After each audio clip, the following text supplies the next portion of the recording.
Hello, my dear students. Welcome back to my channel. I hope you all are doing great.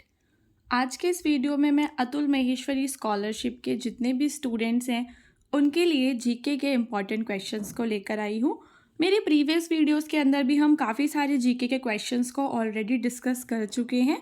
सो इस video के बाद जाके आप उस वीडियो को भी देख सकते हैं। और जो हमने बैच स्टार्ट किया था उम्मीद बैच, जिसके अंदर अब हम बच्चों को टेस्ट सीरीज़ प्रोवाइड कर रहे हैं, अगर आप लोग चाहें तो आपको पीडीएफ्स और टेस्ट सीरीज़ बिना बैच को ज्वाइन करे भी मिल सकती है। उसके लिए आपको केवल 50 रुपीज़ पे करने पड़ेंगे स्टूडेंट्स, और आप लोग अपनी टेस्ट सीरीज़ को ले सकते हैं। यहाँ पर हमने एक नंबर प्रोवाइड किया है, आप लोग इस नंबर पे हमें मैसेज करें व्हाट्सएप पे और अपने टेस्ट सीरीज़ को परचेज़ करें, क्योंकि जो टेस्ट सीरीज़ होती है स्टूडेंट्स वो आपकी हेल्प करती है प्रैक्टिस करने में। सो चलते हैं आज के हमारे पहले क्वेश्चन पे। जो हमारा पहला क्वेश्चन है इसके अंदर हमसे पूछा है कि विश्व जल दिवस कब मनाया जाता है, यानी कि वर्ल्ड वाटर डे। ठीक है, तो यहाँ पर हमें बताना है कि वाटर डे कब मनाया जाता है बच्चों। ऑप्शंस हैं हमारे पास 3 अप्रैल, 22 मार्च, 6 मई या फिर 23 अप्रैल। सो स्टूडेंट्स, इस क्वेश्चन का राइट आंसर है आपका 22 मार्च। 22 मार्च को जल दिवस मनाया जाता है। अभी चलते हैं हमारे दूसरे क्वेश्चन पे। भारत का संविधान बनाने में कितना समय लगा था?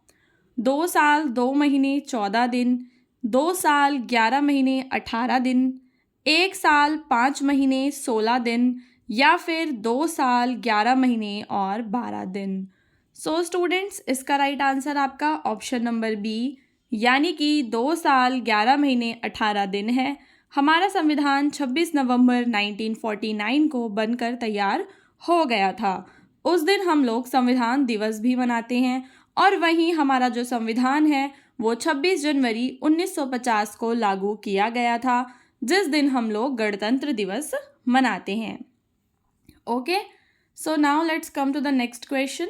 निम्नलिखित में से कौन सी जगह आरबीआई के नोट की छपाई की जाती है? जो हमारा रिजर्व बैंक ऑफ इंडिया है वो इन चारों में से किस जगह पर नोटों की छपाई करता है? मैसूर, चेन्नई, देवास या फिर नासिक। सो बच्चों, इसका राइट आंसर है आपका ऑप्शन नंबर डी, यानी कि नासिक में। दूध उत्पादन में भारत का विश्व में कौन सा स्थान है? पहला, दूसरा, तीसरा या फिर चौथा। सो स्टूडेंट्स, दूध उत्पादन में भारत का विश्व में पहला स्थान है। औरंगजेब का मकबरा कहाँ पर स्थित है? आगरा, दिल्ली या फिर अजमेर या औरंगाबाद। सो स्टूडेंट्स, इसका राइट आंसर आपका ऑप्शन नंबर डी, यानी कि 4th ऑप्शन औरंगाबाद है। औरंगजेब का मकबरा औरंगाबाद में स्थित है। स्वांग किस राज्य का लोक नृत्य है?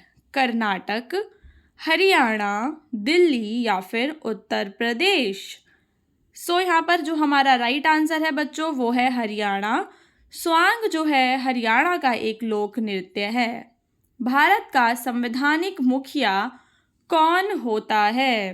राज्यपाल, राष्ट्रपति, उपराष्ट्रपति या फिर प्रधानमंत्री। भारत का संवैधानिक मुखिया हमारा राष्ट्रपति होता है। अभी प्रेजेंटली जो हमारी राष्ट्रपति हैं उनका नाम है श्रीमती द्रौपदी मुर्मू। निम्नलिखित में से कौन सा तत्व सबसे कठोर है? यहाँ पर हमें 4 तत्व दिए गए हैं और हमें बताना है कि इन चारों में से सबसे ज़्यादा कठोर यानी कि हार्डेस्ट कौन सा है? शीशा, हीरा, एल्यूमिनियम या फिर ग्रेफाइट। सो स्टूडेंट्स, इसका राइट आंसर आपका ऑप्शन नंबर बी, यानी कि हीरा है। किस मुगल ने दीन इलाही धर्म चलाया था? जहांगीर, अकबर, हुमायूं या फिर शाहजहां। सो यहाँ पर जो हमारा राइट आंसर है वो है ऑप्शन नंबर बी, यानी कि अकबर ने। हम सभी को पता है कि जो अकबर है वो रिलीजियस टॉलरेंट था, यानी कि वो सभी धर्मों को बराबर समझता था। इसी वजह से उसने एक अपना नया धर्म चलाया था जिसका नाम था दीन इलाही। कर्क रेखा निम्न में से किस राज्य से होकर गुजरती है? आप सभी को पता होगा कि जो कर्क रेखा है वो भारत के एकदम सेंटर से होकर गुजरती है और भारत के 8 राज्यों से होकर गुजरती है। यहाँ पर हमें चारों ऑप्शन में से बताना है कि वो कौन सा राज्य है जहाँ से कर्क रेखा होकर गुजरती है।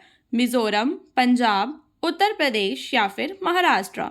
सो स्टूडेंट्स, इसका आंसर आपका मिजोरम रहेगा। आपको कमेंट करके बताना है कि वे कौन कौन से 8 राज्य हैं जहां से कर्क रेखा होकर गुजरती है। अभी चलेंगे हमारे नेक्स्ट क्वेश्चन पे। कौन सी पर्वत श्रेणी भारत में सबसे पुरानी है? अरावली, सतपुड़ा, हिमालय या फिर विंध्याचल पर्वत श्रेणी। इन चारों श्रेणियों में से कौन सी पर्वत श्रेणी सबसे पुरानी है और आपको ये भी बताना है कि कौन सी सबसे नई है। सो यहाँ पर मैं आपकी कन्फ्यूजन क्लियर करने के लिए बता दूँ बच्चों कि जो हमारी हिमालय पर्वत श्रेणी है वो नवीन श्रेणी कहलाती है और वहीं जो हमारी अरावली पर्वत श्रेणी है वह सबसे पुरानी पर्वत श्रेणी कहलाती है। किस देश के साथ भारत की सबसे लंबी अंतर्राष्ट्रीय सीमा लगती है? पाकिस्तान, नेपाल, बांग्लादेश या फिर श्रीलंका। इन चारों में से किस देश के साथ भारत सबसे लंबी अंतर्राष्ट्रीय सीमा साझा करता है? सो यहाँ पर इसका राइट आंसर है हमारा ऑप्शन नंबर सी, यानी कि बांग्लादेश के साथ। अभी चलेंगे हमारे नेक्स्ट क्वेश्चन पे। भारतीय मरुस्थल में बहने वाली महत्वपूर्ण नदी कौन सी है? आप सभी ने नदियों के बारे में ऑलरेडी काफ़ी सारे क्वेश्चंस किए हुए हैं, लेकिन अभी यहाँ पर हमें बताना है कि भारतीय मरुस्थल में बहने वाली कौन सी नदी है? कावेरी, नर्मदा, लूनी या फिर Yamuna. So students, right answer है हमारा लूनी रिवर, जो कि भारतीय मरुस्थल में बहती है। तिब्बत में किस नदी को सांगपो कहा जाता है? यहाँ पर क्वेश्चन में एक छोटी सी मिसप्रिंटिंग हो गई है। यहाँ पर जो क्वेश्चन था वो ये था कि तिब्बत में किस नदी को सांगपो कहा जाता है। ऑप्शंस हैं हमारे गंगा, ब्रह्मपुत्रा, यमुना या फिर गोदावरी। सो इसका राइट आंसर है हमारा ब्रह्मपुत्रा नदी। जो हमारी ब्रह्मपुत्र नदी है उसको सांगपो कहा जाता है। सांभर झील भारत के किस राज्य में स्थित है? सांभर झील भारत की खारे पानी की झील है और हमें बताना है कि यह निम्न में से किस राज्य में स्थित है। ऑप्शंस हैं महाराष्ट्र, उड़ीसा, राजस्थान या फिर दिल्ली। सो स्टूडेंट्स, इसका जो राइट आंसर है वो है आपका राजस्थान। राजस्थान के जयपुर शहर के पास आपकी सांभर झील जो है वो लोकेटेड है। Now let's come to the next question. सम्राट अशोक ने किस युद्ध के बाद बौद्ध धर्म अपना लिया था? सो यहाँ पर मोस्ट इम्पॉर्टेंट चीज़ ये है बच्चों की आपको सम्राट अशोक के युद्ध के बारे में पता होना चाहिए, क्योंकि जब उन्होंने युद्ध लड़ा और उसके बाद उन्होंने देखा कि कितना ज़्यादा लोगों को उन्होंने नुकसान पहुँचाया, जिसकी वजह से उनका जो माइंडसेट है वो काफ़ी ज़्यादा परिवर्तित हो गया था। सो यहाँ पर जो सम्राट अशोक है उसके बाद उन्होंने बौद्ध धर्म को अपनाया और वो जो युद्ध है बच्चों वो था आपका कलिंग युद्ध, जो कि प्रेजेंट डे उड़ीसा में है। ठीक है, अब चलते हैं नेक्स्ट क्वेश्चन पे। यहाँ पर आपको जो आपका एटीएम है उसका फुल फॉर्म बताना है। ऑप्शंस हैं automated teller machine, all time money या फिर ऑटोमेटिक टेलर मशीन। तो बच्चों यहाँ पर इसका राइट आंसर है आपका ऑटोमेटेड टेलर मशीन, यानी कि आपका ऑप्शन नंबर ए। ठीक है, एग्जाम में हो सकता है इंग्लिश में लिखा आ जाए तो ऑप्शंस को। सो आपका ये रहेगा ऑटोमेटेड टेलर, फिर आपका क्या रहेगा मशीन। ठीक है, चलिए। गौतम बुद्ध द्वारा देह त्याग की घटना को बौद्ध धर्म में क्या माना जाता है? जब गौतम बुद्ध ने अपनी देह का त्याग किया तो उस घटना को क्या कहा जाता है? निर्वाण, महापरिनिर्वाण, महाभिनिष्क्रमण या फिर मुक्ति। तो बच्चों इसका जो राइट आंसर है वो है आपका महापरिनिर्वाण। क्या है इसका राइट आंसर? महापरिनिर्वाण। भारत की मीठे पानी की सबसे बड़ी झील कौन सी है? कौन सी झील आपको बतानी है बच्चों? मीठे पानी की सबसे बड़ी झील। चिल्का झील, वूलर झील, पुलिकट झील या फिर आपकी दमदमा झील। इसका राइट आंसर है आपका वूलर झील। भारत का सबसे बड़ा पुस्तकालय कौन सा है? राष्ट्रीय संग्रहालय, राष्ट्रीय पुस्तकालय कोलकाता, दिल्ली पुस्तकालय या फिर दिल्ली जनता पुस्तकालय।